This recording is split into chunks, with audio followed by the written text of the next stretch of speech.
Okay, great, thank you. And see the Ready Garden Grow presentation? Yes. Okay, thank you.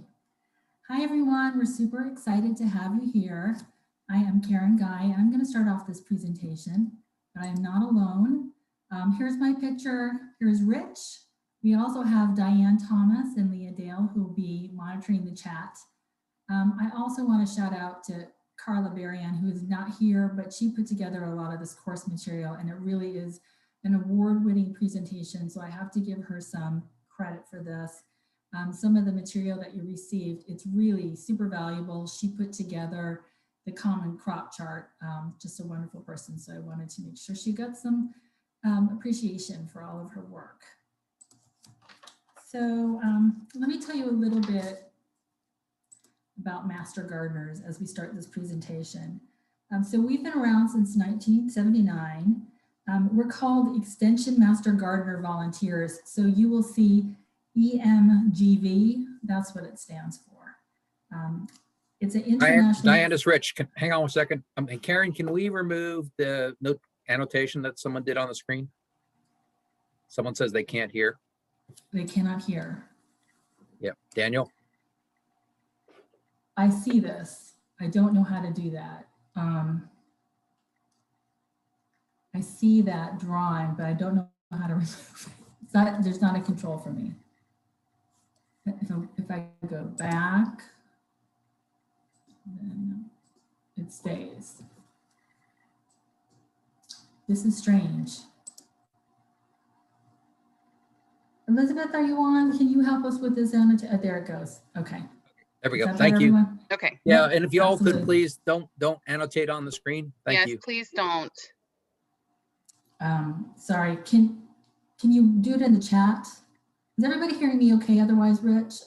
Yes, your sound's okay. Yeah. Oh, my sound's okay. Okay, so I wanted to tell you in Wake County, we have over 160 certified master gardeners. Our activities include answering homeowner questions on the phone, through email, and booths, and at special events across the county. We support demonstration gardens, like at the fairgrounds, school gardening, community gardens, J.C. Ralston Arboretum. We have a booth at the state fair and several local farmers markets during the season.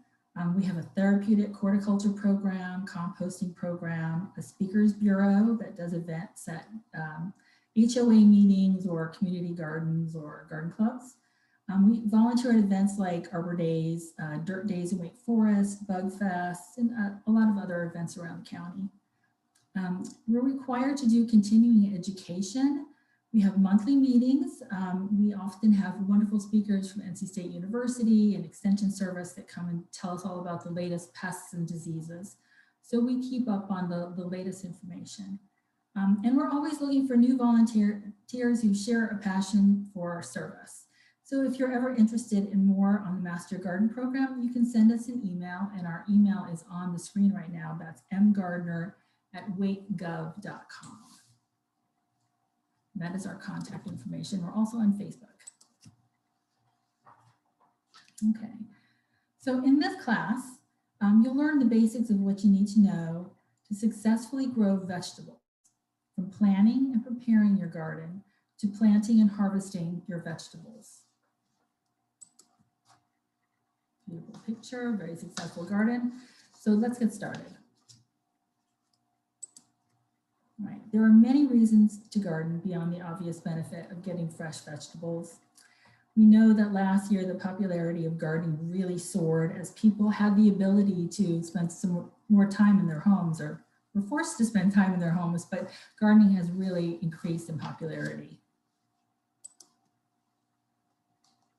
Okay. So before you start a vegetable garden, you need to ask yourself, what are your goals? What are the realities of your site where you're gardening, and how much time do you have? How much resources do you have to put into this? And we always recommend that people start small and expand. One of the things that you can do is start too large and then fail because you just don't have enough time. It's better to start small and then add as you're successful. So you're all doing the smart thing. You're taking this little seminar here. The time that you put into planning is going to really reap rewards. So the first thing you really need to do is think about the gardening site. Where is it located in your yard? Sunlight is key. You want to have a minimum of 6 hours, but really 8 to 10 is so much better. You want decent soil quality, and we're going to talk more about each one of these bullets. We recommend you're close to a water source so you don't have to tote water across the yard, and it's accessible, someplace that you'll see it and where it'll be easy for you to go out every day and monitor it. You want to be able to keep an eye on your garden every day. Okay, so sunlight is really the most important part of plant growth. We, as gardeners, tend to think about fertilizing, but 97% of plant growth comes from the sun. So these little squares represent a sun map. And what you do here is you draw out a grid showing your garden, and you monitor at different times of the day how the sun is. So you can see at 8 a.m., it's full sun in that top left-hand corner. And by 6 p.m., it's shade. So this represents the same spot, but you've monitored it 4 times during the day to see how much sun you actually have. Okay, this example, the table is representing a 2 by 2 foot section of a 4 by 8 grid garden bed. It's a good idea to create a map for the spring, in the spring when the leaves have not fully developed. So now is a wonderful time to do it. In summer, you may have trees that create deeper shade, and sun angles are different. We know that tomatoes do best with 8 hours of sun. So in this case, where would you place it? You can take a look at your sun map and see where the optimum location would be, sort of in the middle there. You have those 2 middle beds. Other considerations like soil drainage and air movement around plants help keep plants healthy. Vegetables won't grow in standing water or in a spot with poor drainage like pictured here. Also, don't plant vegetables close to older homes where lead-based paint may have been used. If you have concerns about contaminants in your soil because of previous uses, perhaps you're in an industrial area, or there was farms around you, or there was a parking lot, you should read the brochure that's at the bottom of the slide to learn more about how to test the soil for contaminants and how to minimize the risks in your garden. If you want to test for contaminants, soil must be sent to an environmental lab for testing, which can be expensive. One other option is using raised beds to avoid the contaminants.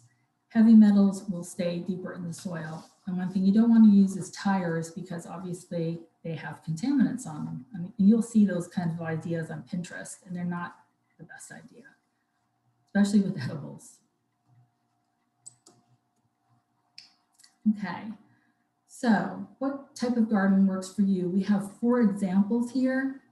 An in-ground bed is one of the examples. That's the top corner. It is just like what it sounds. It's a garden bed that's planted in the ground with the top of the bed at ground level. Plants are typically planted in rows with paths through the bed to allow for cultivation without stepping on plants.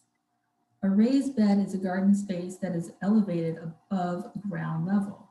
It is connected to the native soil beneath it, and it can be made with or without walls, but most likely it's used with walls. A container garden is another one that is just what it sounds like, gardening in containers. And this doesn't have to be a formal pot. It could be a 5-gallon bucket, which is something we often recommend for vegetables, a minimum of 5 gallons for some of the larger vegetables. And finally, edible landscaping. In this approach, vegetables are planted into an existing decorative landscape. This is an easy way to try vegetable gardening. And as you can see from this picture, edible landscaping can make a beautiful garden.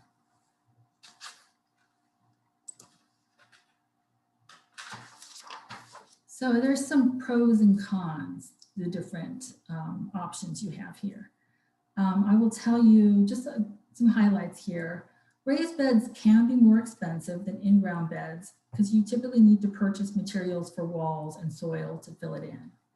But raised beds can protect against compaction because you don't walk on them. They're higher than ground level, so it's very easy to keep people and pets out of them. Containers also can be more expensive because you need to purchase the containers.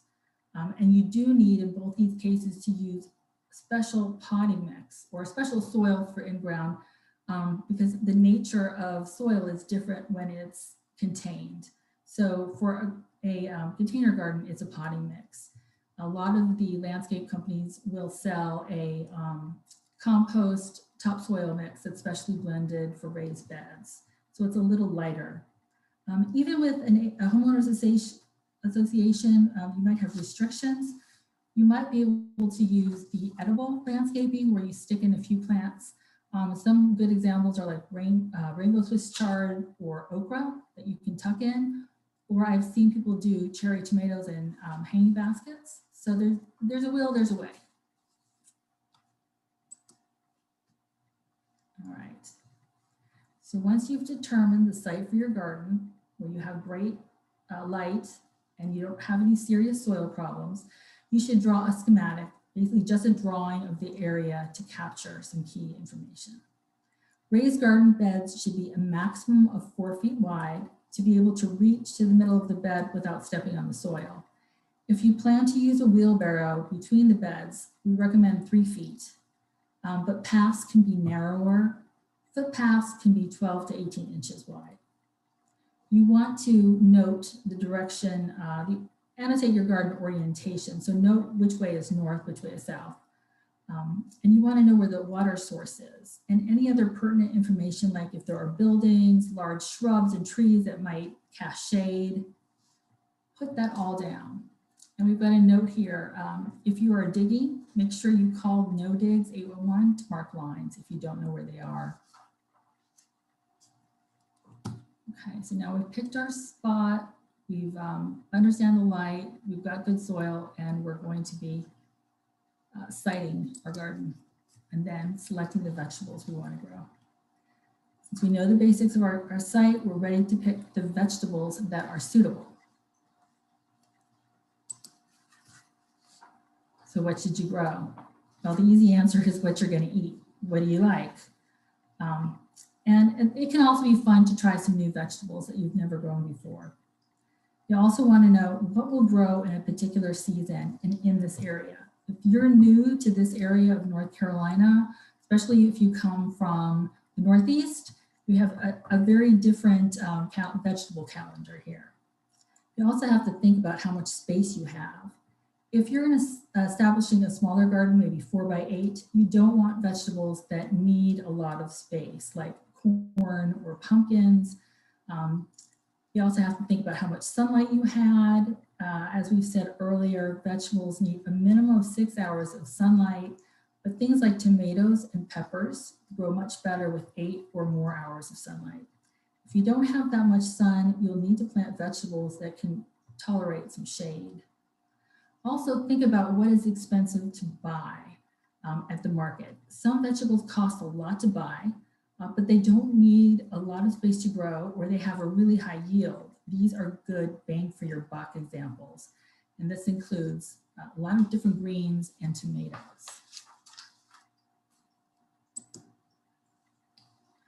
So now, what do I mean by what will grow this season?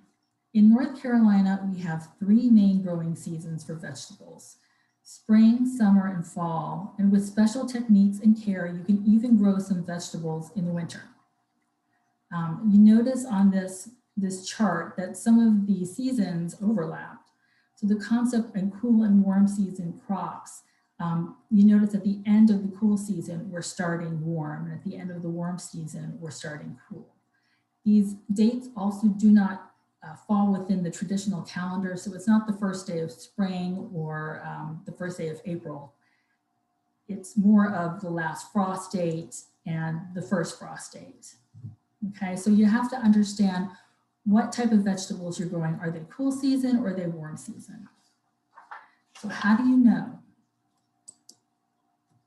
Well, we have this fantastic chart called the Common Crop Chart. You should have received it when you were sent the Zoom information for this class.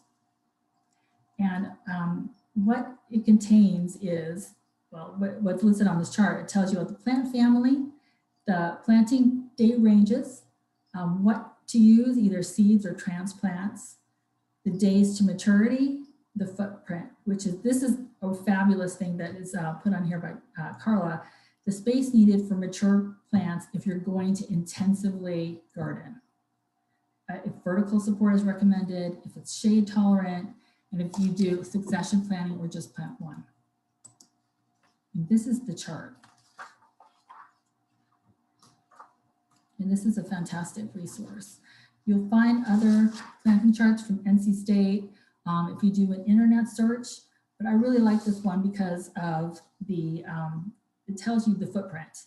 So you can do a lot of planning with your garden if you know how much space it's going to take and whether or not you can grow this with vertical support. You can get a lot more in a small space if you can combine plants that can grow up with not something planted on the bottom. So the first thing to do is to pick vegetables that grow in the season you're planning for. One side of the crop chart lists vegetables that grow in the warm season. These are vegetables that are planted after the danger of frost has passed when the soil has warmed up. They are harvested in the summer and early fall before the cooler temperatures set in. And in North Carolina, in our Piedmont, the last frost date has changed just a little, but we typically say April 15th. Now you need to watch the calendar. If we're going to suddenly have a frost, you can protect any warm season plants that you put out with fabric, shade cloth, burlap. You'd never want to use plastic though. That just gets too hot. It's damaging to the plant. So that's warm season vegetables. And then we've got cool season vegetables. These are obviously the vegetables that can be grown in spring and fall. Most of them can be planted in both seasons when the temperatures have cooled off.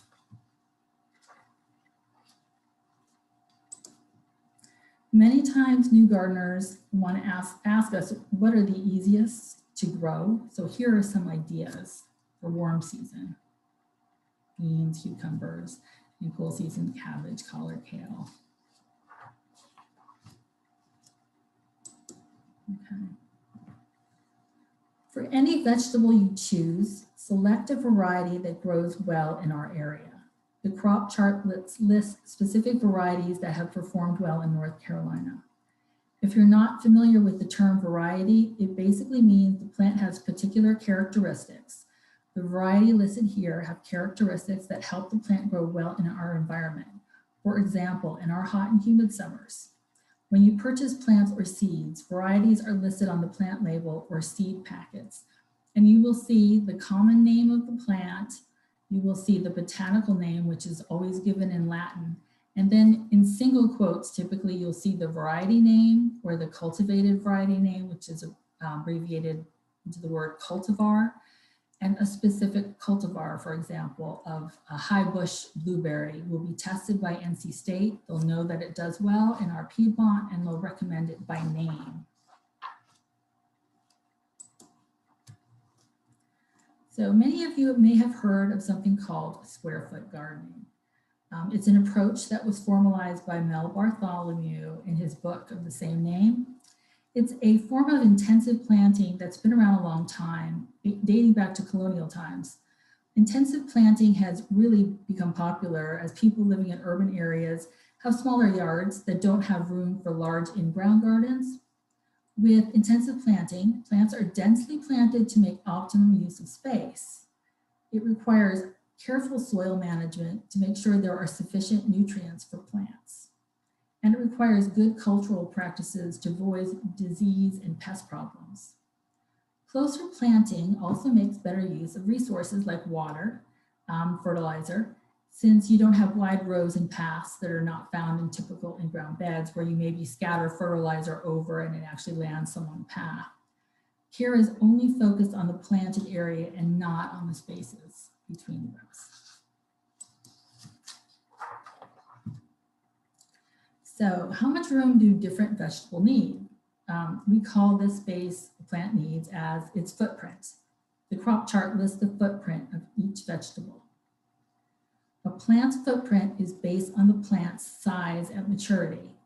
When you plant seeds or transplants, the spacing may look too far apart, But remember, this is to allow enough room for the plant's vegetation and roots to grow to get needed nutrients and water. For example, tomato transplants are usually small in 4 to 6 inch pots, but a fully grown tomato can take up 2 to 2 square feet of space, and some varieties will spread out over a very large space if they aren't staked. The footprints listed on the crop chart assume intensive planting is used, so it's a very useful tool if that's how you're going to garden. It also has information on when vertical support should be used to help keep the plant within its footprint.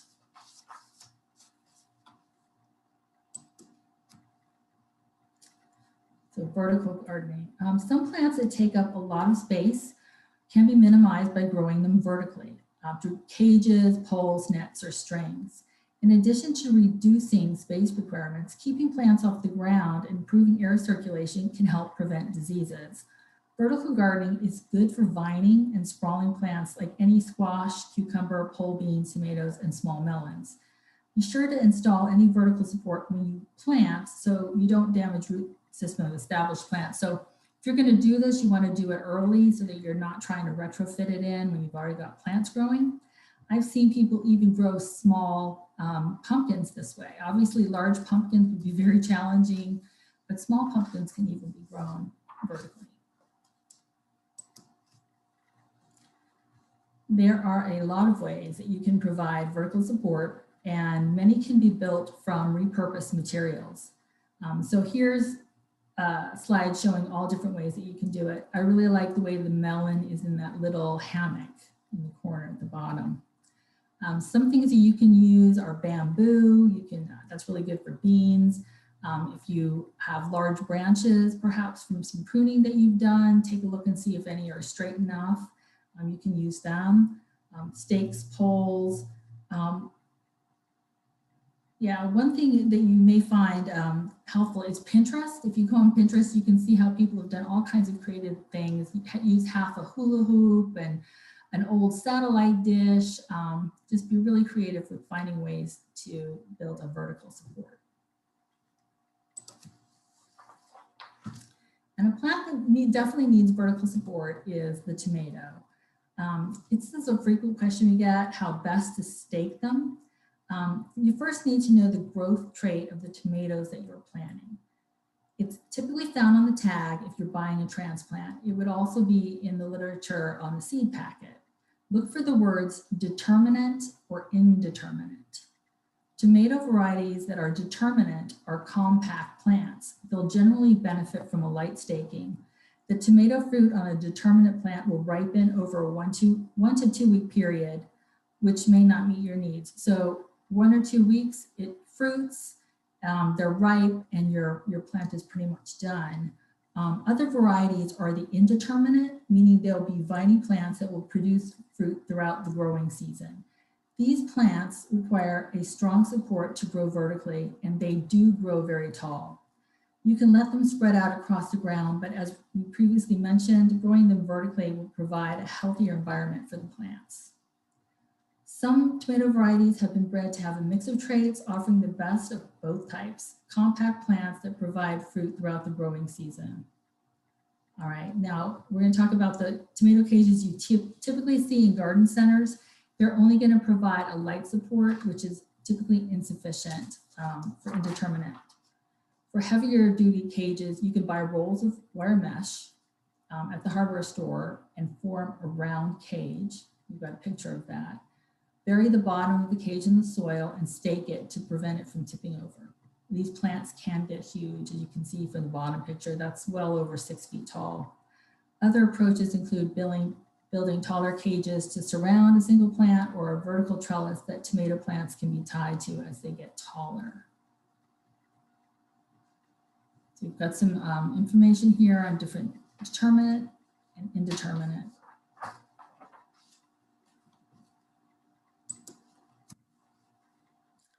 So there's more on the crop chart here. There's other information to help with your planning, which we are going to cover in the next few charts. Okay. Next, we're going to talk about plant families.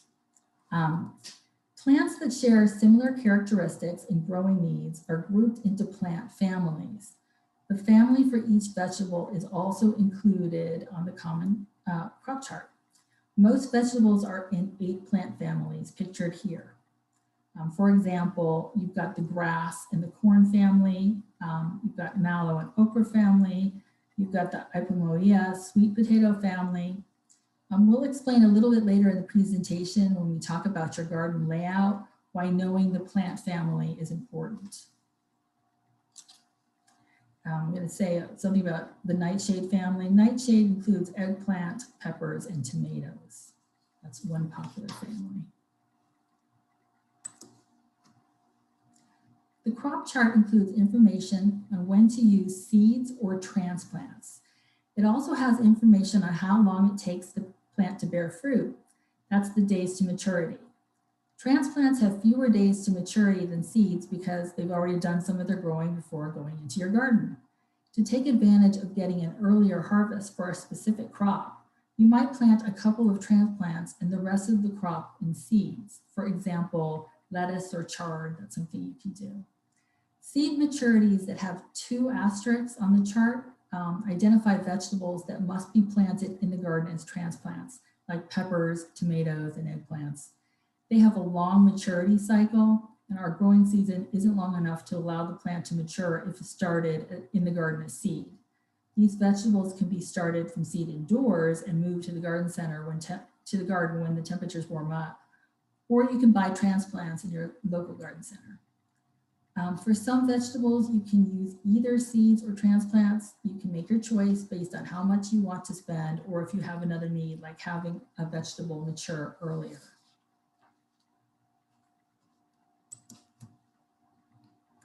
People often ask how many plants they need for each vegetable they want to grow. This can be hard to answer because the answer is dependent on a lot of factors. For example, how much you want, how much space you have, and how well your plants thrive. You'll find many guides on the internet. Here is one example from Garden Gate that has suggested quantities for an individual and a family of 4. If you are starting a small garden as we suggest, you won't have room for large quantities of lots of different vegetables, so you'll have to be selective. This is something you will gain experience with as you grow vegetables over several years. Track your results, how much you get and what influenced it, so you can make adjustments in following growing seasons.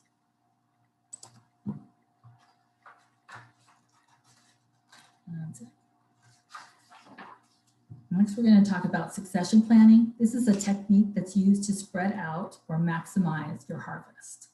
For some crops like radishes or beans pictured here, if you plant all your seeds or transplants at the same time, your entire harvest will be ready about the same time. So you'll be up to your eyeballs in radishes or beans, and many may go to waste. To prevent this, you can plant a portion of your crops on 2-week intervals so the crop matures in 2-week intervals, extending the harvest over a longer period of time. Succession also applies to crops that are fast growing. Once a plant has finished producing, you pull it out and plant the vegetable again, if there's enough time left in the growing season for the plant to reach maturity. Remember, the crop chart showed 2 planting windows for some warm season crops like beans and squash. You can also replace a finished plant with another vegetable that will grow in the next planting season. For example, replacing finished tomatoes with something that will grow in the fall like broccoli. Just make sure you don't plant the fall vegetable too soon. This approach maximizes how you can harvest from the same space in your garden. There have been some years where our summers get so warm that our tomatoes stop producing, and I've actually pulled my tomatoes, waited until it cooled down, and then replanted with another transplant. So record keeping is an important step of gardening. You really want to keep track of what you did. It's difficult to remember from one year to the next, so a garden journal can help with that. Include notes on things like the crops and varieties you selected, the number of plants you planted and yield, and what worked and what didn't. If you had any specific problems, insects, when they arrived, and what you did. Okay, we've discussed a lot about how to choose what you want to grow in your vegetable garden. It's very useful to gather all the pertinent information for the vegetables you've selected in one place. Create a planting plan is a good way to do this. This plan will be helpful when you lay out and plant your garden. This example is for warm season garden, as you can see. It captures the information from the crop chart we just reviewed for the vegetables that you've selected. In the last column, notes, it's a good place to remind yourself of anything else you want to remember. For example, succession planting or the type of vertical support you want to use.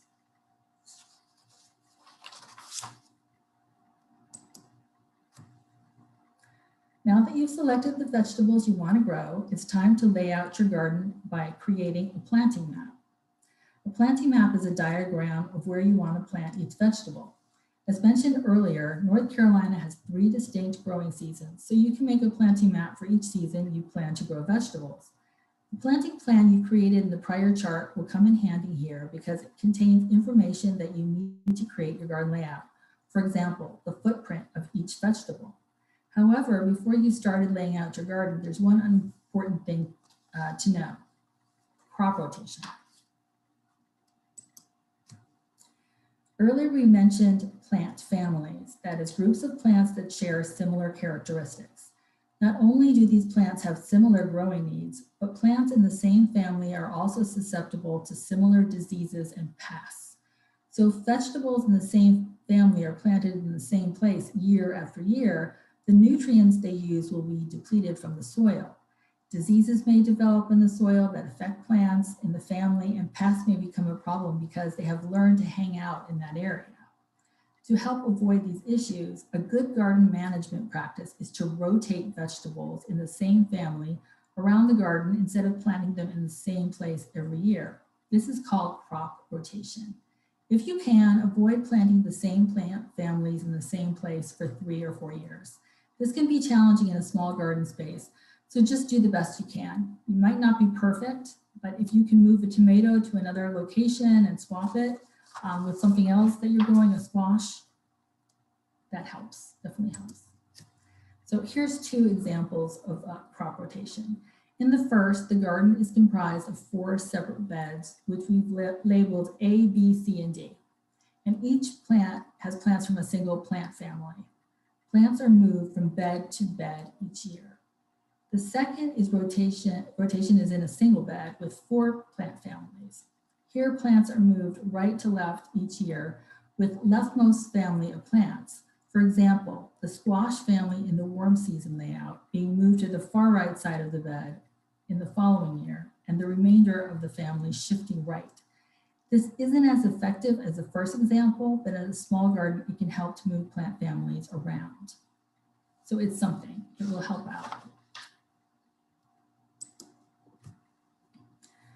Now we'll step through making a planting map.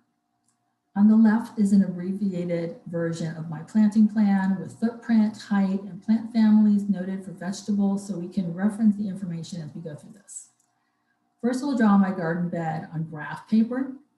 Here I'm laying out a 4 by 8 foot bed. Each big square on the grid represents 1 square foot in my garden. And each of those squares is divided into 4 6 by 6 inch sections. I have also noted my garden orientation, that is, which way is north. So north is up. I'll start with vegetables in the nightshade family with the letter N indicating that. Those are tomatoes and peppers. I want 3 tomato plants, and each has a 24-inch footprint and is tall. So each plant gets 4 big squares. For peppers, I'm planting 4 plants, so I have a mixture of mild and hot peppers. Each pepper plant has a 12-inch footprint, so each one gets a big square. And they're medium in height, so I'll put them in the front of the tall tomatoes where they'll get lots of afternoon southern sun and the tomatoes won't shade them. So that's something to think about, the shading from the next door plant. Next comes the squash family, zucchinis and cucumbers. Zucchini needs 24-inch footprint and cucumbers need 12-inch. So I'll add them to my plan.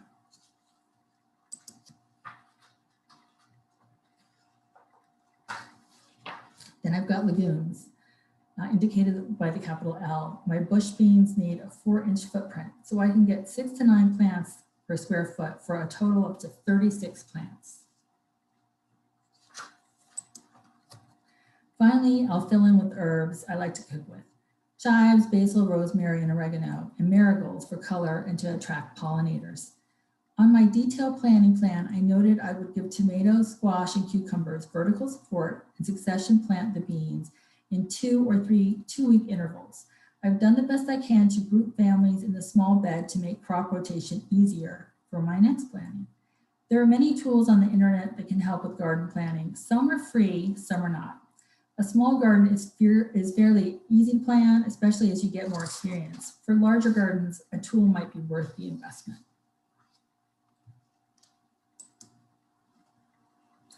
Okay, we've covered a lot of material to plan your garden. Now it's time to get out into your yard to start working on preparing your garden to get it ready for planting. Okay, and I'm going to pause here and I'm going to let Rich take over the presentation. Thank you, everybody.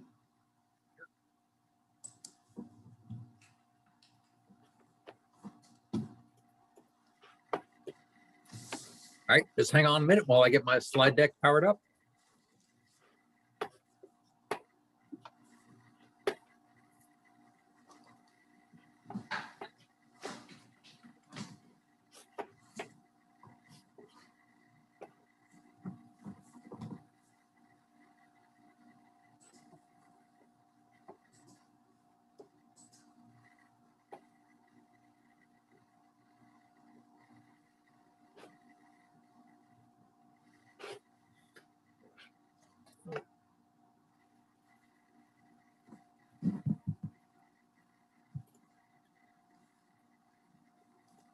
Sorry about that. Didn't run to the right slide. All right, you all seeing everything okay? Karen, looks okay? Yes. Excellent. All right. So, hi, I'm Rich Hoynich. I'm another master gardener, and I'm going to continue where Karen stopped, and we'll talk about preparing for your garden. Couple quick comments on the previous portion where we talked about crop rotation. Some of the most important reasons for crop rotation are the fact that certain families of vegetables, one, attract certain diseases and insects, as well as take certain nutrients out of the soil. And by rotating those crops, it's very critical to make sure that you're not depleting or attracting the same insects to the same area all the time. So that's really one of the key things and reasons why we do crop rotation. I'm going to talk a little bit about some of that as I go into some of the soils and other pieces that we'll talk about in the rest of this presentation.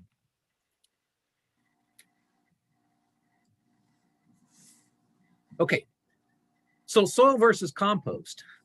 It's important to understand a soil is really a combination of things like minerals and organic material and air and water. And minerals, we talk a little bit about rock, and in some places you'll see more rock than others. Ideally, soil is at least 5% organic, is made of organic material. And depending on where you are, you may have clay, loam, or sand. Even here in Wake County, we have sections that have all three of those or have a majority of soil that are one or the others. You can make your soil better by adding more compost, and compost is decomposed organic material. It's not necessarily things like fresh manure, horse manure, but it's decomposed, things that are already broken down. The benefits of compost is that it helps build up the nutrients in the soil. It helps the soil hold water. In a sandy soil, you're going to find that the sandy soil does not hold water or hold nutrients. Clay is actually not a bad thing. You'll see a lot of clay here in North Carolina, in this part of Wake County, and don't feel like that's a bad thing. Clay is just very compacted soil, and by adding compost to it and organic material, you kind of separate and break the clay material and get a better quality soil that has more space and does a better job than the clay will do in terms of growing. Rich, just really quickly, we are able to see your notes. Oh, you're seeing the note slide? Yeah, Okay, thank just you. to let Hang you on a know. minute. Let me share a new share. Share screen 2. Okay, how about that? Yep, that's better. Okay, that's what I wanted to see. Thank you very much. Thanks. I was afraid it was sharing the wrong screen. Okay, thank you.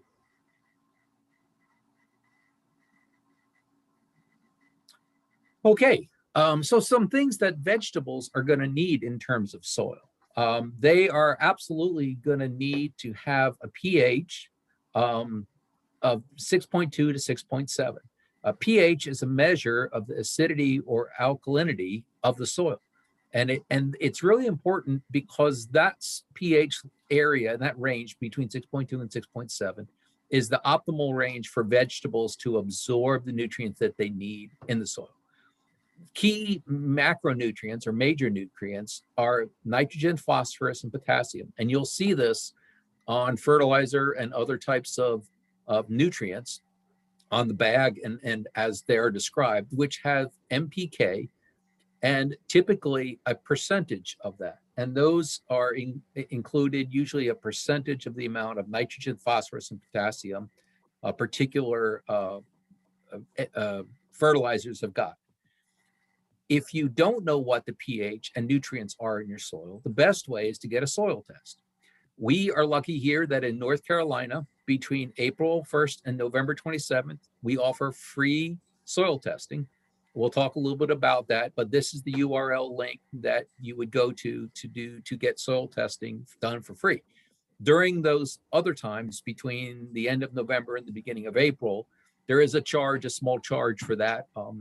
And homeowners would have to pay a charge to get soil tests. But if you can wait through April 1st, the soil testing are free. Understanding the soil's pH and nutrients, as I said, are very key and very important for the success of your garden and how well your vegetables grow. Very similar to keeping your own body healthy. Soil nutrients are key pieces that keep the plants healthy. So when you do soil samples, what you would need to do is say this was a garden bed or area, and you can test soil not only for gardens, but also for your lawn, for various types of other plants, say like blueberries, flowering beds. There on the soil report will show some of that. Those are different types of plants that the soil test results will be based on the plant type selections that you have. But you would want to do a sample in a number of different spots within a particular area. Say in a particular garden bed, take 5 different samples or 3 different samples. You want to dig down using non-metallic buckets and take various samples in that about 4 to 6 inches down, basically a core of the soil. You put that into a bowl or a bucket, mix those together, and you put them then in the soil box, and it's available either from the agronomics lab or from a master gardener's. Those soil samples then are sent off to the lab, and again, April through November, those are free. There's a charge outside of that. You don't want to use tape. You want to fold the box the way they're supposed to be folded. They can be also mailed, or they can be dropped off directly at the agronomics lab. The Ag Lab is off of Reedy Creek Road near the North Carolina Art Museum, off of Blue Ridge Road in Raleigh, on the eastern side of Raleigh, or western side of Raleigh. When you get the soil, when the soil goes in, and you can put in a number of different soils. In my personal garden, I've got about 16 beds.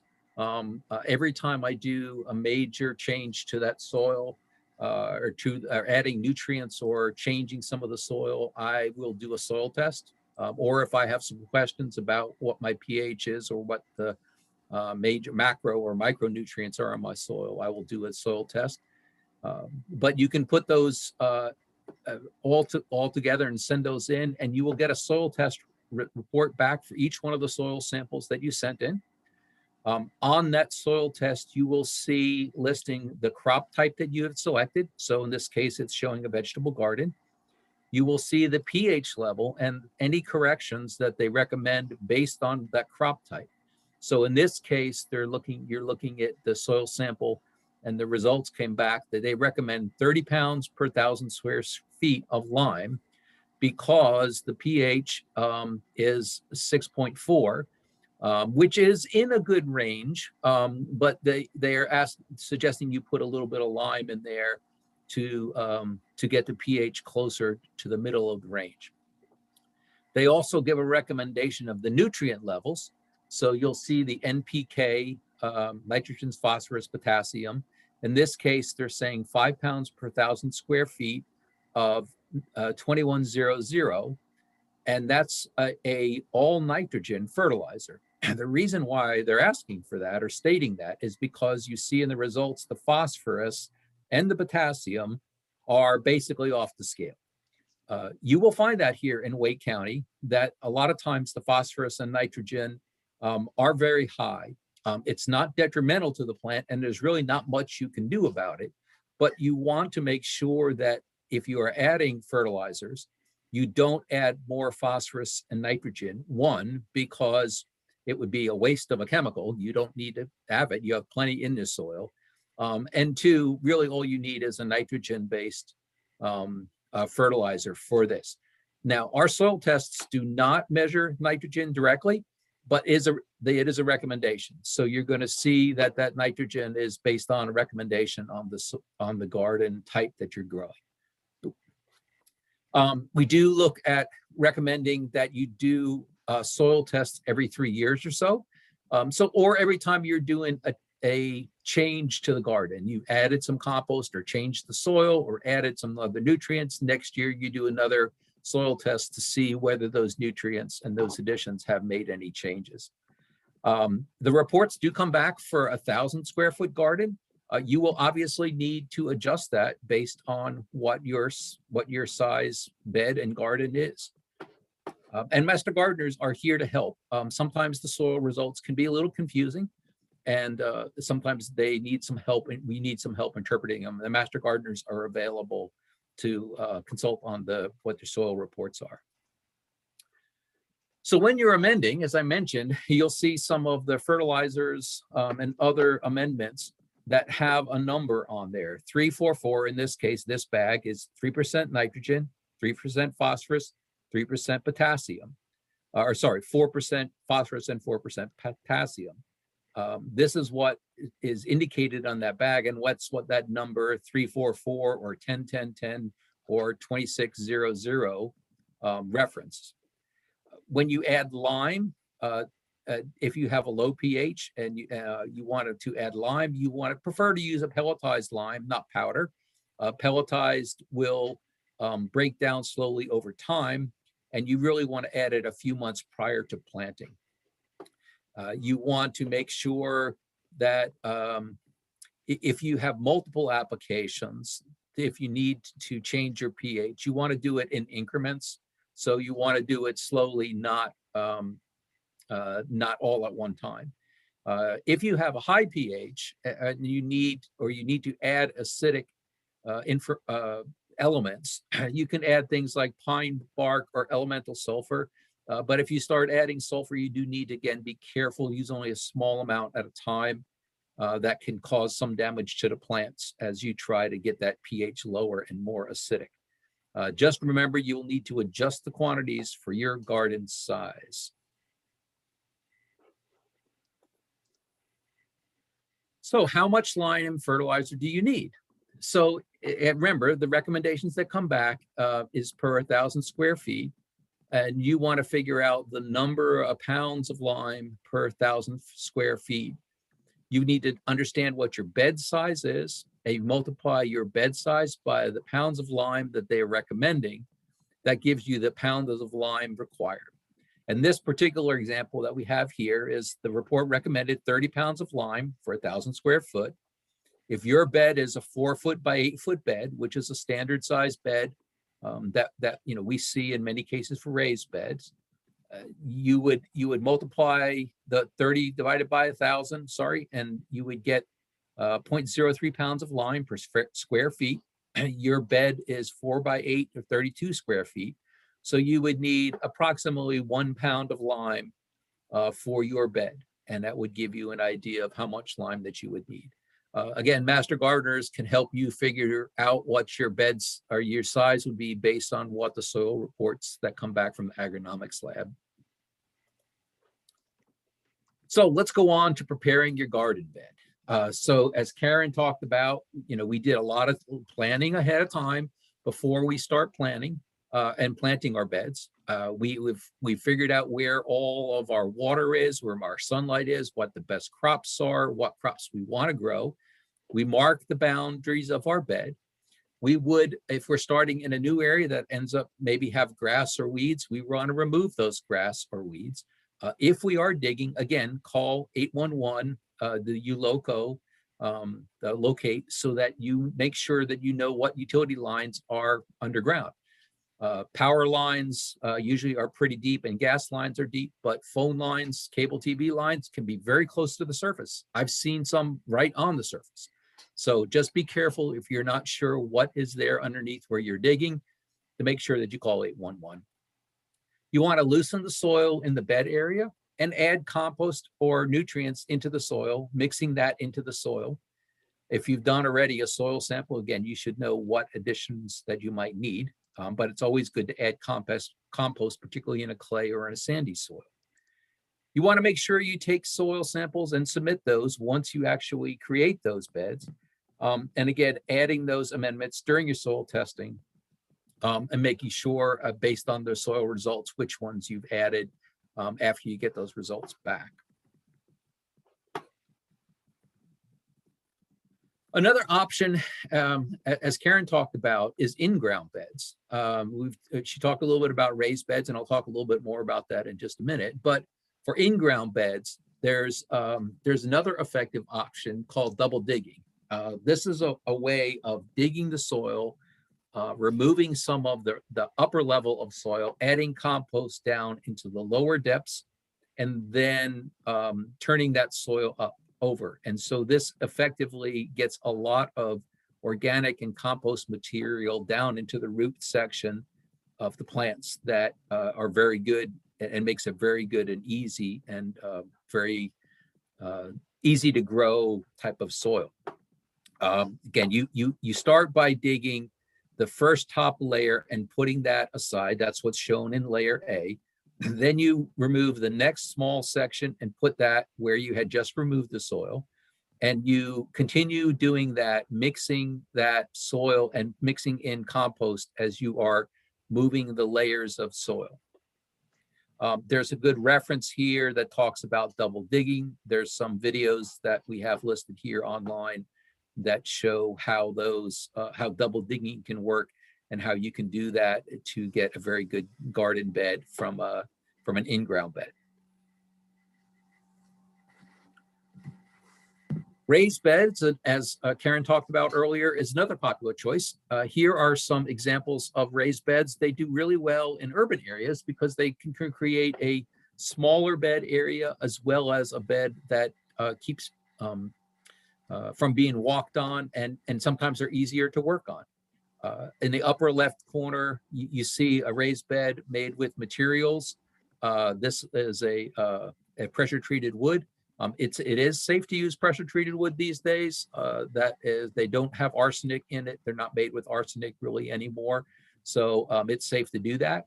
You can also use other type of wood materials like cedar or plastic wood, which have no other contaminants as like the arsenic was when it used to make and pressure treated.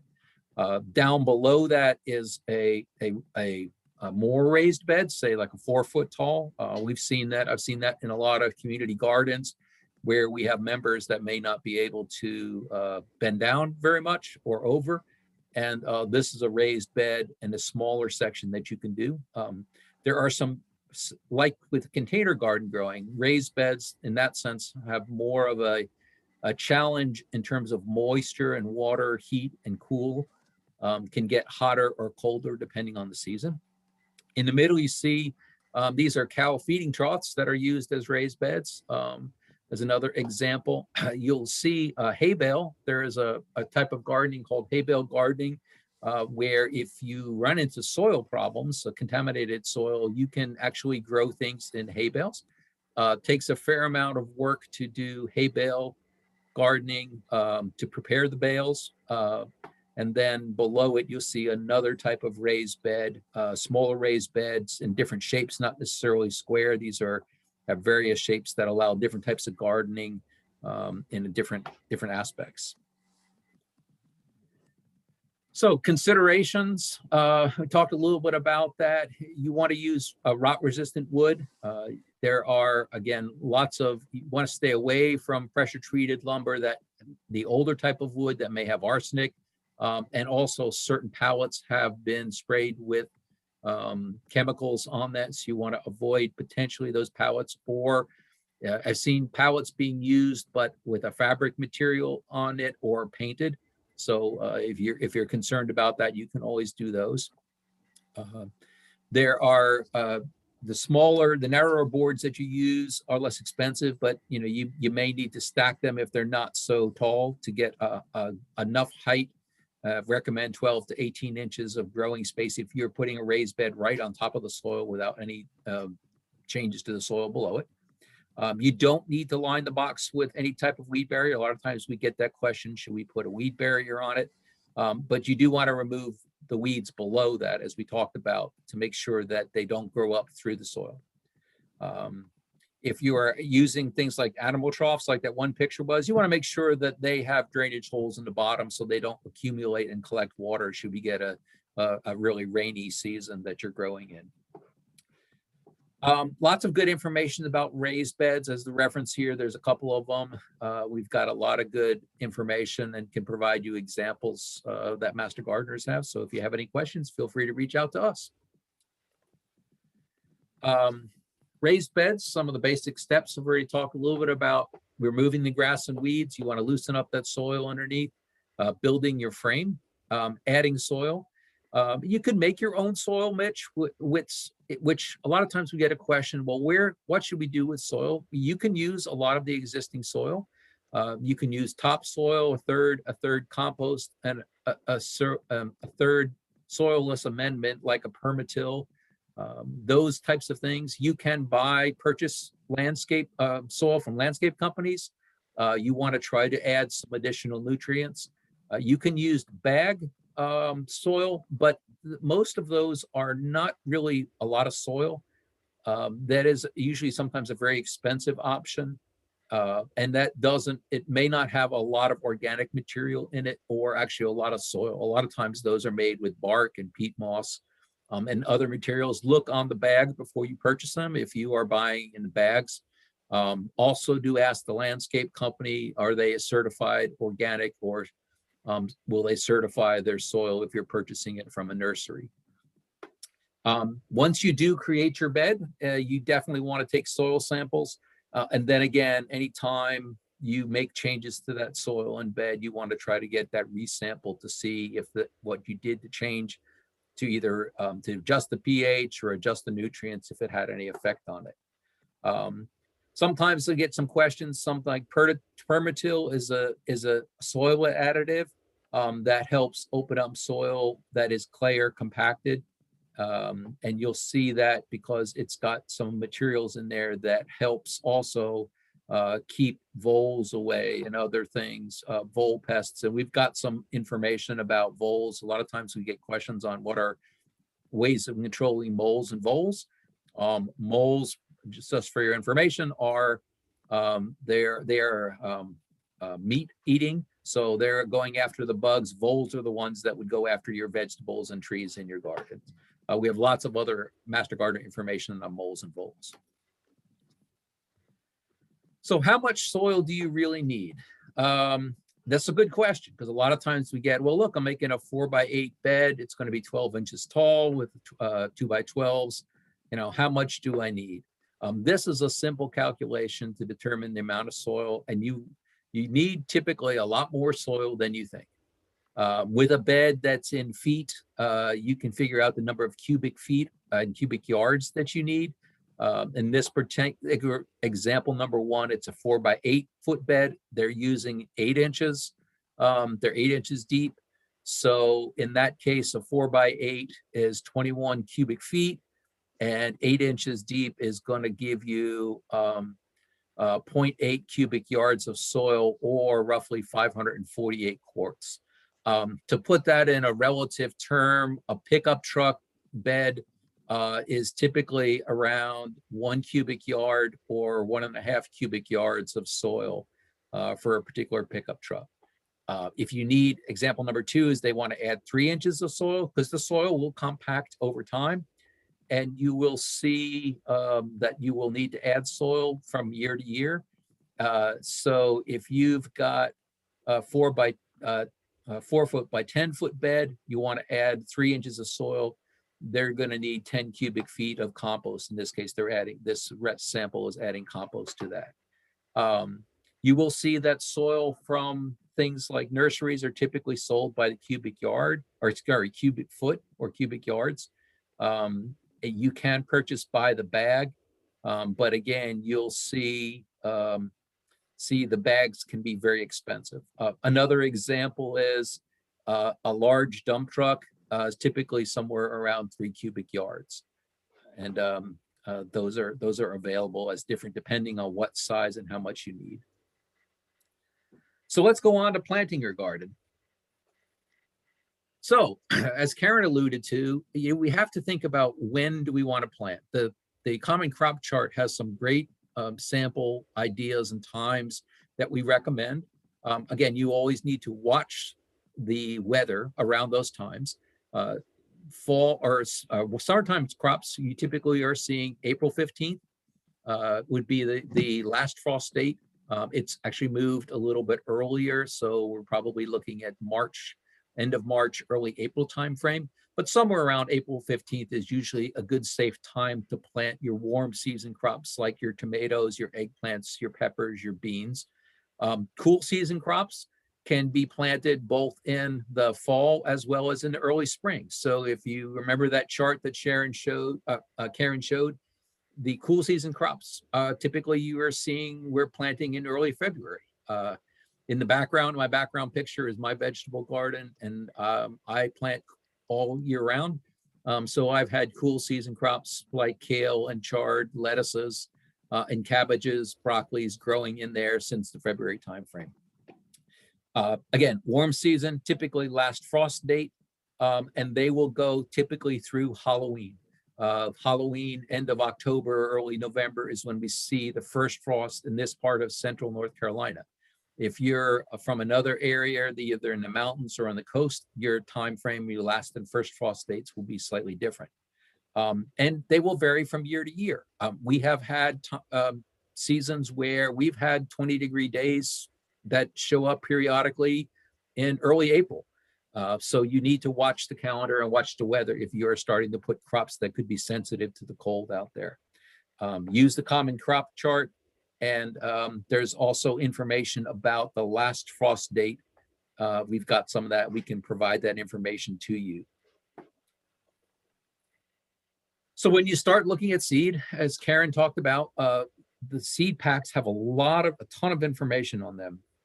They have the common name as well as the Latin name. It gives you an idea of the number of seeds in a pack. So just because that pack is $1.92 doesn't mean it's the same as another pack that may be $3, because there may be different types and numbers of seeds in that particular pack. Some organizations that sell seeds sell them also by the ounce or the pound. So you have to watch that to see what it is. The seed packs give you information, as our Common Crop Chart is, when to sow. But you have to realize that that may be dependent on the particular area. So just be careful. Those are usually more generic. Use the Common Crop Chart to determine. You do want to look using fresh seeds. One of the most common things I get questions on is, well, I don't use all my seeds from last year. Can I still use them this year? Certain seeds, particularly larger size seeds, are more viable and can be kept if they are cold, in a cool and a dark place from year to year.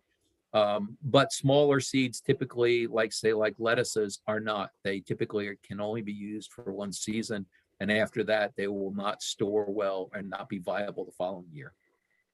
The chart also, plant packs typically also say how deep plants should be. And we'll talk a little bit about seed planting, but people tend to try to plant plants much deeper than they need to be. And we'll talk a little bit about some of the depth of planting in just a minute. There's also usually some information on the seed packs of whether they are organic or not, whether they are genetically modified or not, as well as the most key thing is the sell-by date. Seeds are packed from year to year. You want to make sure you're getting fresh seeds for your planting season, and that it's packed for the particular year that you are growing it. They can be saved and stored in a refrigerator or in a place that's cool and dry. My wife no longer lets me put my seeds in the refrigerator. Takes up too much space, and so I've got too many different seeds. So I store them in a cool, dry closet from year to year. So when we get to planting seeds, you want to make sure the soil is moist and not dried out. Rule of thumb, 1 to 2 times the diameter of the seed. So you look at lettuce seeds, they are very, very, very small.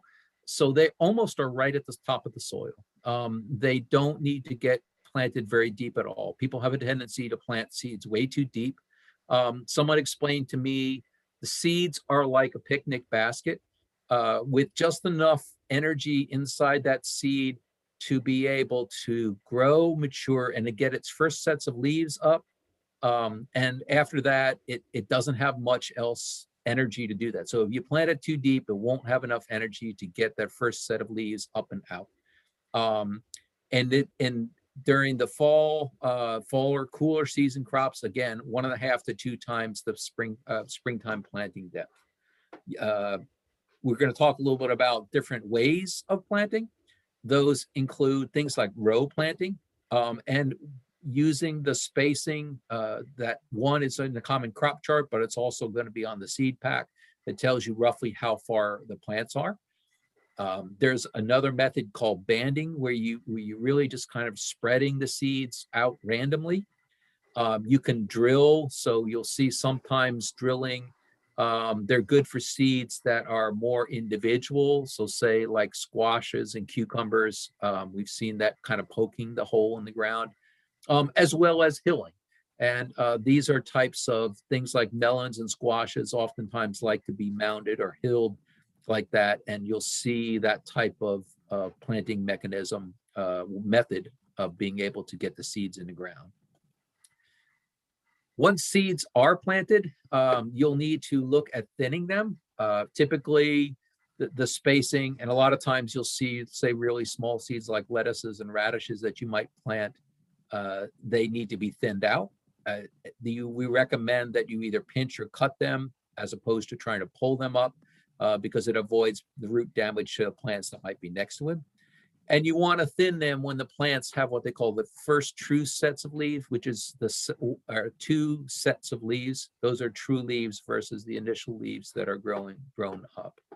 And again, things like lettuces, beets, radishes are oftentimes very good for thinning. They may need thinning. When you select transplants, you do want to look for, because transplanting is an option. And as Karen's chart, when she reviewed the common crop chart, showed, there are some plants that really are better via transplant. Pepper is one of them. They have such a long time to germinate from seed to fruit. It's not really long enough here in our growing season in North Carolina. It's not hot enough for long enough for them to grow. You really want to plant those with transplants. So either buying them from a store or starting them inside in January or February. When you do look at transplants, you want to look at medium-sized plants that look healthy, that are green, that are not yellowed around the leaves, that are not very tall. You don't want to pick a transplant like a tomato plant that's already got flowers or tomatoes on it, because that's too early for them to be flowering. You don't want them diseased. You don't want them to have what looks like some type of insect has bitten into the leaves. You want to look underneath the plant, underneath the leaves, to make sure that there are not insects underneath them. You want to look, if you can, at the root structure and see that they are not super root bound in the pot.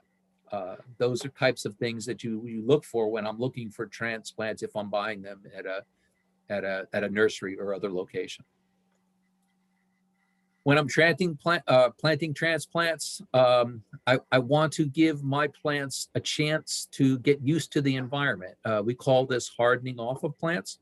Many of the plants that I'm growing inside now are spending some time outside. I may take and move them out, say a half a day at a time, then a day at a time, then a couple of days at a time, then a week at a time. It gets them acclimated to the environment that they're going to be in, because they've been in a nice warm house or in a greenhouse somewhere. They're not used to being outside. You want to plant it when the soil is moist, and you want to plant it in general at the container level of the soil, or slightly below the soil in a raised bed. We'll talk a little bit about one plant that's a little different from that. Peat and fiber pots, they can be planted into the soil. But I typically like to, if I'm buying a plant that's in a peat pot or a fiber pot, I'm going to try to break that peat pot a little bit and make sure that that peat pot is below the soil so that it doesn't wick the water away from the roots. Okay. So tomatoes are a little different. As I said earlier, when we plant a transplant, I'm going to plant it typically at the same soil level that is in the pot. And I'm going to plant it there. But tomato plants can be planted all the way up to the top sets of leaves. So if I'm planting a transplant on a tomato, frequently the tomato plants might be long and leggy. I'm going to try to plant as much of that tomato stalk into the ground, bury the root, bury the stalk, because tomatoes have what they call adventitious roots.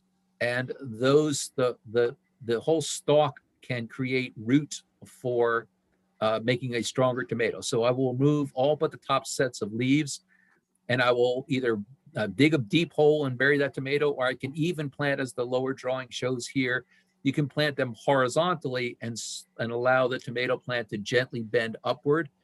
And that entire stalk of the tomato will create root for the tomato, and it promotes a stronger, healthier plant and a less leggy tomato plant.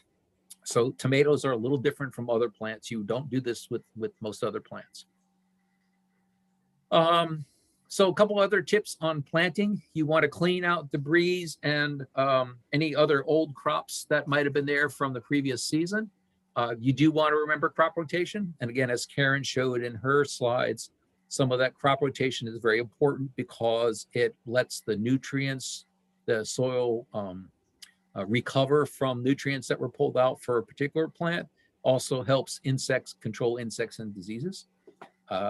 You want to make sure that you rotate those crops and you rotate between the spring and the fall plantings, and keeping records are very important because this helps you remember, what did I plant there last year? What did I plant there in the springtime? You do want to try to mulch if you can. A lot of times I get questions about, what can we use to mulch? There's lots of things you can use to mulch that soil to help keep the soil moist, as well as keep a more constant temperature. And we've got a lot of information about various types of mulching. We've had a lot of types of some other things that warm seasons. So you will find growing a lot of greens. If we get a really warm spell, a lot of those green plants, wintertime plants, will bolt. Winter plants are not designed for the summer, and when it gets really hot, they go to flower right away. I've got some bok choy that's growing in my garden that's through the winter time, and these warm days that we've been getting, the bok choy realizes it's done and it's finished. It's been growing since the winter, and it's flowering and bolting. So watering is very critical. We talk a little bit about watering. Particularly when you put new plants and transplants in, they will go into shock and they need to be watered. Typically in every vegetable garden, we see an average 1 inch per week, and it needs to be watered down through the soil. Just a slight sprinkling on top typically doesn't help get to the roots. Deep-rooted plants need deeper, less frequent watering. Again, you want to avoid that shallow watering because then that keeps the roots down up at the surface, and you want to promote root growth down as far as it can. Watering at night or in the morning typically can be done, and you want to try to water at the base of the plant, not on the leaves. The plants need their water at the root structure, not on the leaves. Putting water on the leaves just increases potential disease problems with plants. Drip irrigation systems are great. If you're starting out small, you can just use hoses and buckets or watering cans. Again, as Karen talked about in the design of your garden, you want to make sure that you have a supply of water that's relatively close, because you don't want to be hauling water back to your garden all the time. And you want to use mulch where possible to help retain that moisture in the garden bed, particularly as we get some of the dry, hot summer times. All right, as we're closing down, kind of the last thing, we've talked about planning, we've talked about making and building, we've talked about selections. Now let's talk about harvesting, because that's what we want to be doing. So when to harvest is a really good question. A lot of people are not really sure, particularly if you're new to vegetable gardening, of when you should be harvesting things. So you want to know kind of what is the maturity, what to look for. Are you okay with tomatoes that are green? A lot of people like green tomatoes, but for its full maturity, tomatoes need to turn the color, whether it's a red or a purple or a yellow. That has the most amount of sugars and the most nutrients in it. The longer you wait for plants to grow, some will get stronger in taste or in texture. And there are lots of harvesting guidelines that are available. So for example, what do you do for sweet potatoes once you harvest them, or onions once you harvest them? And that's a curing process to make sure that they can be stored for longer periods of time. If you have more, there's lots of ways you can share your harvest with your friends, your neighbors. The food bank and other food pantries take donations of harvest. You have extra harvest. There are even programs in our area that allow you to donate to organizations called Plant a Row that allow donations of produce that you grow specifically for other people that may be in need. You want to try to harvest during the cool part of the day. Morning is ideal. It's the plants, particularly during our summertime, get into a shock during the heat. And so the harvesting or the fruit will not be as good or as tasty during that, because the plant goes into kind of a self hibernation basis during the heat of the day. Morning is the best time. And you want to store or process your harvest, whether you're going to be processing it as quickly as possible. We've got some other guides called Planting and Harvesting for Guides in Vegetables in the Piedmont that help cover various things to do in terms of harvesting and planting. Different types of harvesting methods. Those include a cutting method. So if you're going to pick squashes and zucchinis, you typically want to cut that either with a scissors or a hand pruner or a knife. Beans, okra particularly can be tough to actually harvest. We definitely cut or use a pair of scissors or a knife to get those. Tomatoes and peppers and such are typically cutting. Sometimes the plants require you to just gently pull the entire plant out. That includes things like tomatoes, beets, and radishes, onions.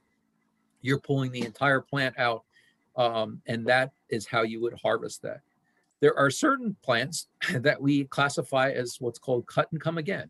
And those are plants where you can harvest the mature leaves and pick the larger leaves typically on the outside and let the younger leaves continue to grow. You don't have to pick the whole plant. So things like leaf lettuce, spinaches, collards, Swiss chard.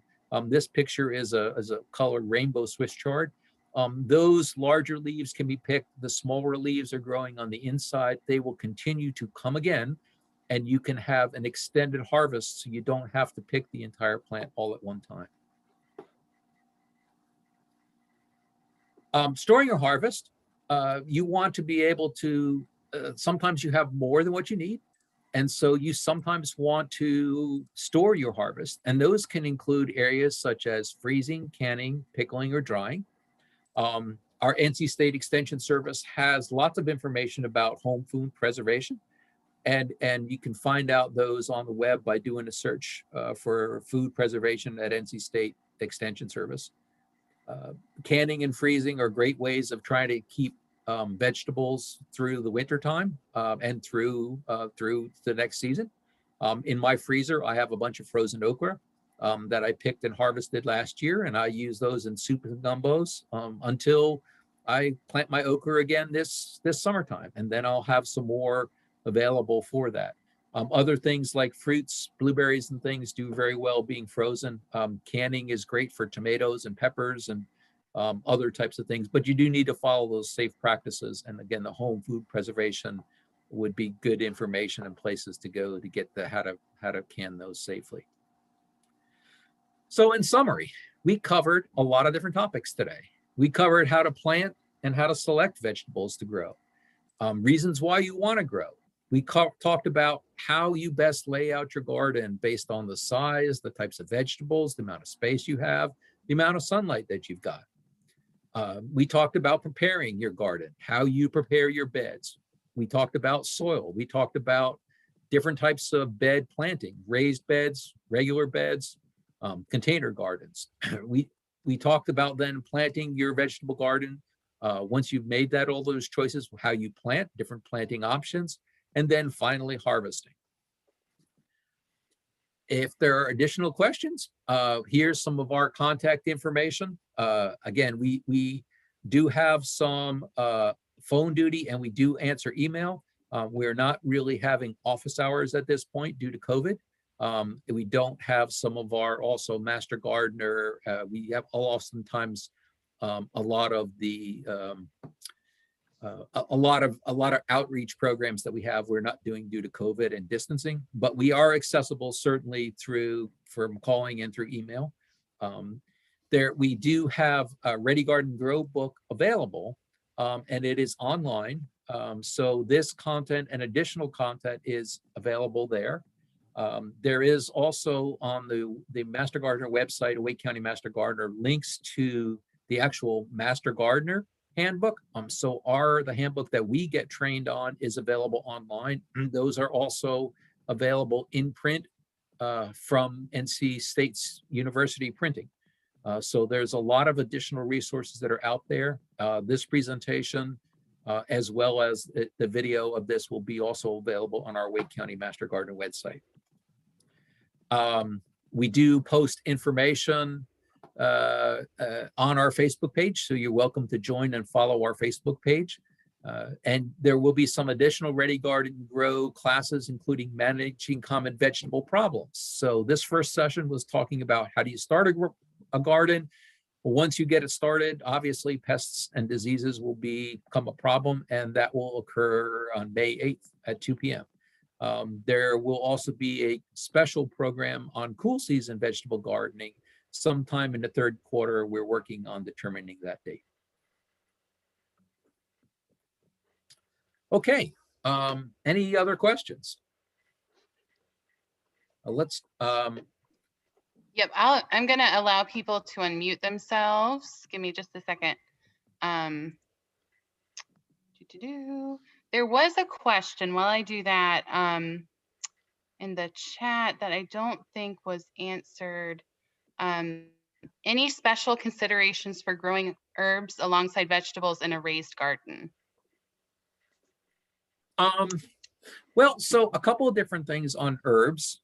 First of all, most herbs are from Mediterranean. When we think of herbs, we typically are thinking of herbs like oregano, thyme, rosemary, basil, maybe chives. Many of those are from a Mediterranean descent. So they're used to warm, hot, dry weather. Many of them do not do well in the cold. Now, you will find things like rosemary and even in my garden, my thyme and my oregano become perennial. So they go from year to year to year. They can survive into wintertime. Our weather is getting a little warmer, so they can make it through our colder winters, the days when we have cold. But things like basil do not. So you can plant herbs anywhere you really want, but you need to think about also what size. Rosemary can get very large. It can shadow out other plants. So you need to think about how big they're going to be. You need to think about, are they going to be perennial from year to year? Do you want to, or you just want to make them annuals like a basil would be? And that would only grow during the warm season. But they typically are warm season type plants. The exception that you will see are things like cilantro. Cilantro, everybody kind of thinks cilantro, oh, it's from Mexico and from China. It's got to be warm. It's actually a cool season plant. It actually grows during the fall and in the springtime. So now is the time that you're going to see cilantro. Cilantro, if it's planted in the summertime, will go to seed very quickly. That's okay because the cilantro seed, the leaf is cilantro, but coriander is the seed that comes out of the cilantro plant. So you can use it for both the leaf piece of cilantro as well as the seed for coriander. Did that answer the question? She says yes. Okay, super. So one of the questions also talks about excessive rain. And I'm not sure, one of Karen's slides showed not trying to plant in shallow areas. So one of the things that we do is we do frequently get periods of rain, periods of time during the year that we get excessive rain. And we've had some this springtime. It's been a very wet spring. Raised beds really help with that. My gardens and all the gardens that I work on, I used raised beds because it helps eliminate the concern for the cases of we get a lot of rain. Raised bed helps keep those plants above the level. You do want to try to plant in places that aren't going to be in a shallow area that are going to get flooded a lot. Because plants that do get flooded, particularly say you look at places like hurricane places where down east, they have a lot of problems with plants that will die if plant roots need to be able to get oxygen and they get completely water soaked, they will die out.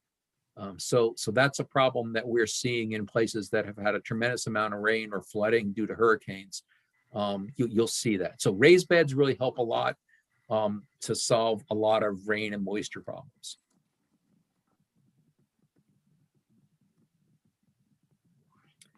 Okay, one of the questions I think that came back, how long do you usually have to wait for soil results? A lot of times it just depends on the load that the soil lab has.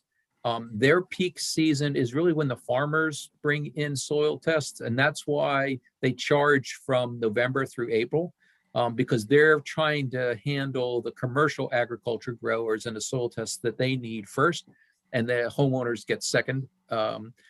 But it normally takes a week or two, could be 3. I've seen it as much as 4 weeks for soil results to come back.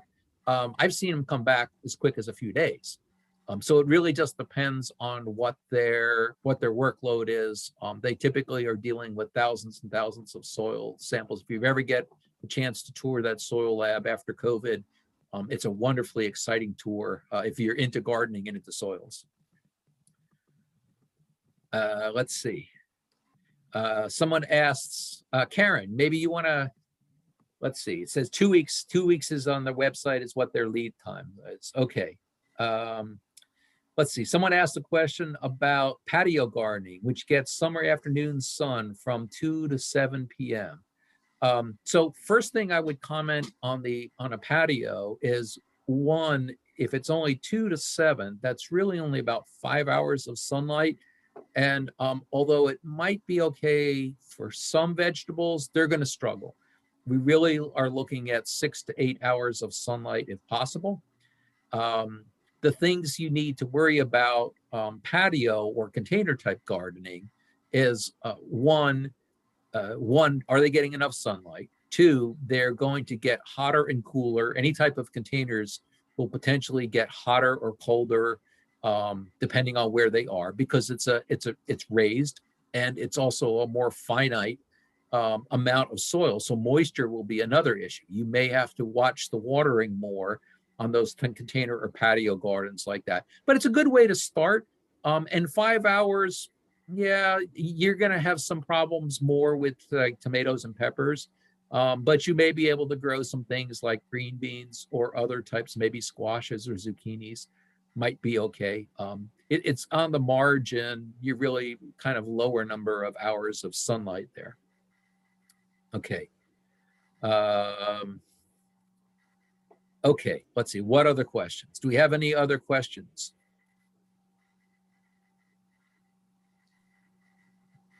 And if there is anyone with a question, you are able to unmute yourself. So feel free to speak up and ask Rich.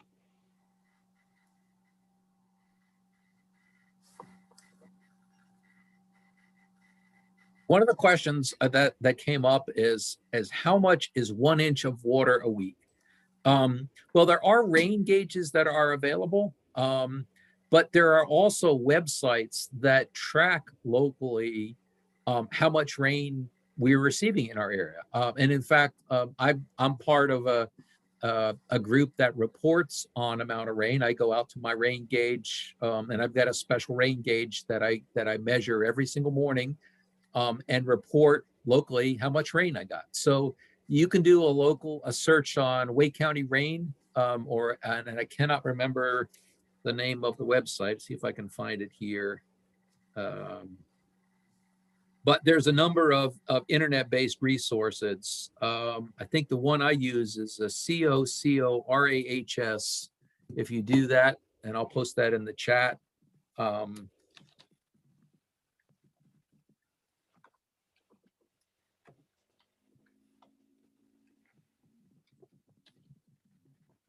Do a search for that, and that will give you an idea of the amount of rain that we are getting in our area. It's very localized. You have individual people that are reporting. So let me see. One of the questions here is, do you recommend neem oil for pests? So it would depend on what pests and what amount of, and what plants you're putting it on. So there are lots of organic ways of controlling pests. Oils like a neem oil are one way of doing that. There's things like other insecticidal soaps. Our next Ready Garden Grow class that talks about pests and diseases will cover that really more in detail. You can reach out to the master gardeners to get more information. And if you ever have problems with pests or diseases, some of the best things to do to take a picture of what the problem is and send that to email to master gardeners. But there's lots of different ways to kind of answer that. What depends on what pest, depends on what plant, depends on what you're trying to do and control. We have a whole methodology called integrated pest management that talks about a whole methodology of dealing with diseases and pests on plants, which you will get. North Carolina is a challenging place to grow things, and you will definitely have pests and diseases if you're growing things. So just be prepared for that and attend our next class that we have coming up. Let's see, blossom end rot. So yeah, so somebody asked a question about blossom end rot. You see tomatoes on this picture. Blossom end rot typically is a result of lack of calcium in the soil. Your soil test will help with that. And there are ways to add calcium into your soil, both organically and through, say, like a calcium chloride, which is a calcium chemical, an organic chemical. But you can add those into the soil if you have had a problem with it.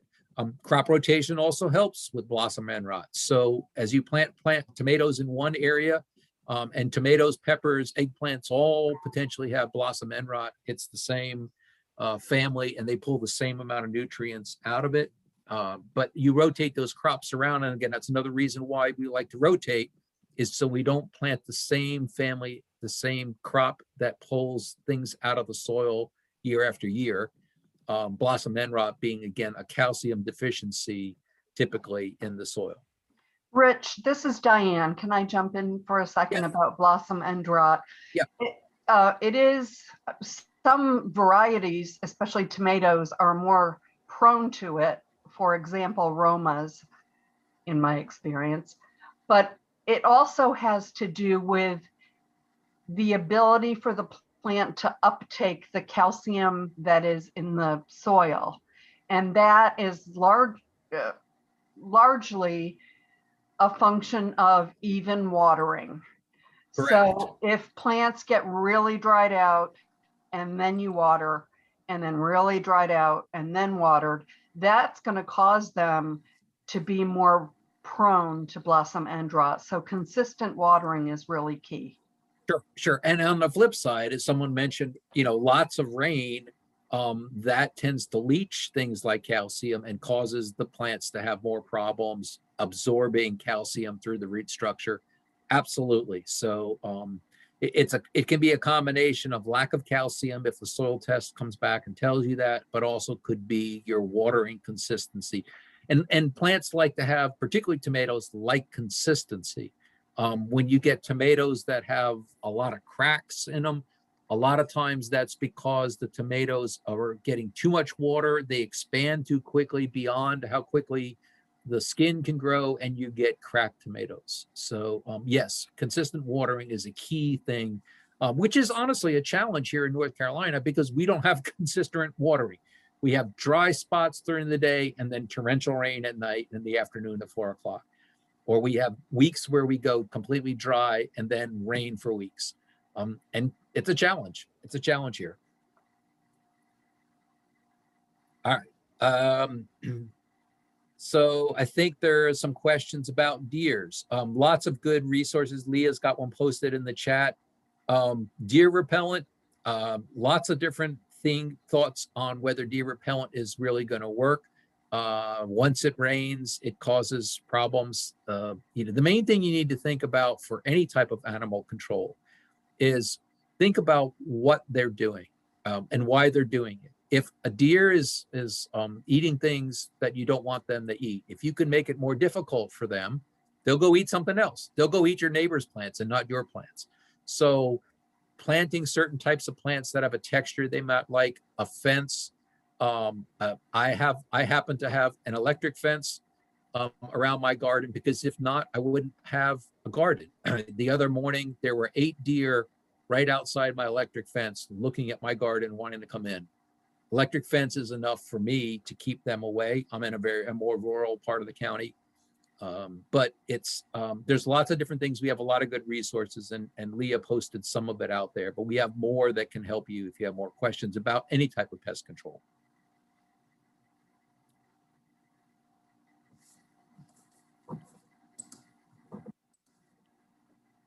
All right, any other questions we've got?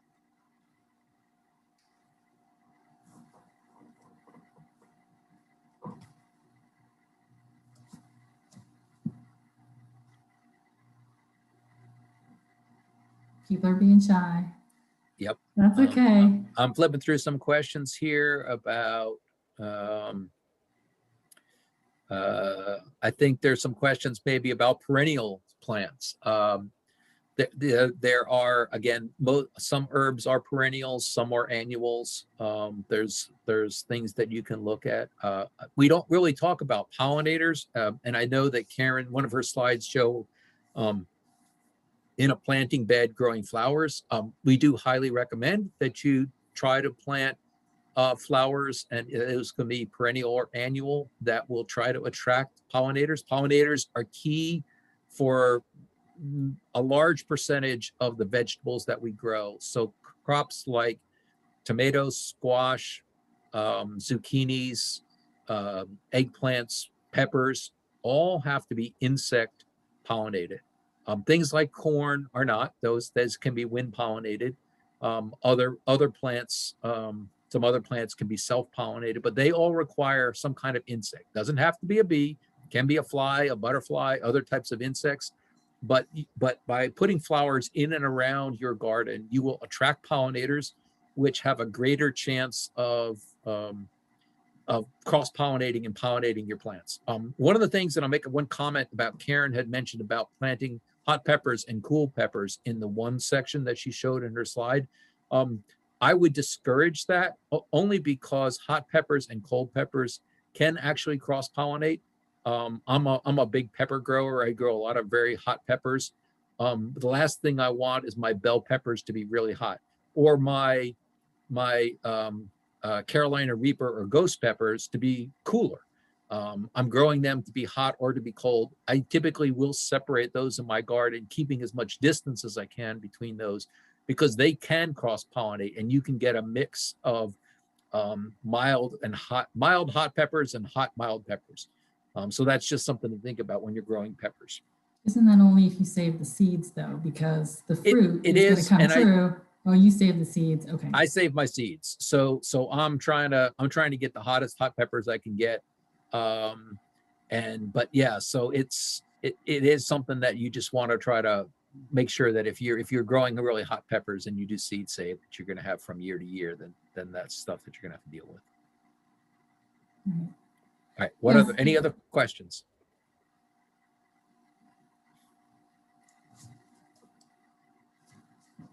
Okay. Thank you, everyone. It's a great All right. team. Well, Thank you so much to Rich. I Oh, just sorry. had a comment, a couple of things I was thinking about when the presenters were sharing is two things. One, some seeds need light to grow and most don't, but some do. So some lettuces, I believe dill, they need light to grow. So they should be planted like on the surface. The other thing, as far as planting out and the weather, the soil temperature is really important, not just the air temperature. And there are things you can do to heat up your specifically raised beds, like use some, black covering to absorb heat into your bed. And you can test your soil temperature with just any kind of thermometer, like a meat thermometer or something, and just stick it into the ground and see what the temperature registers as. Diane, that's a great comment. Again, as a pepper grower, peppers need a very warm soil temperature.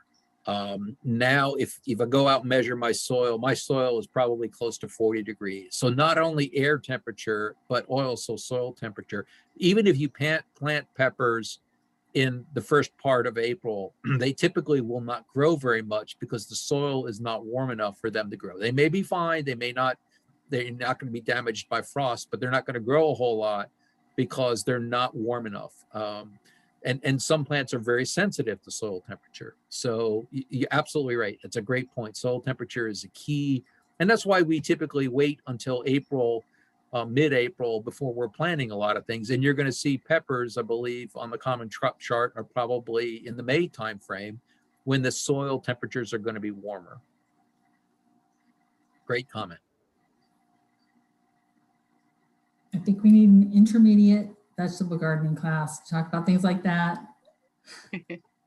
Well, that's how we did parse this class down from a 4-hour class to a 2-hour class. I sure did. There was a lot more stuff in the 4-hour version of it. And again, some of those classes, the longer ones and more in-depth topics will be showing up online as videos also in the Master Gardener, Wake County Master Gardener webpage. So keep watching for that and follow us on Facebook.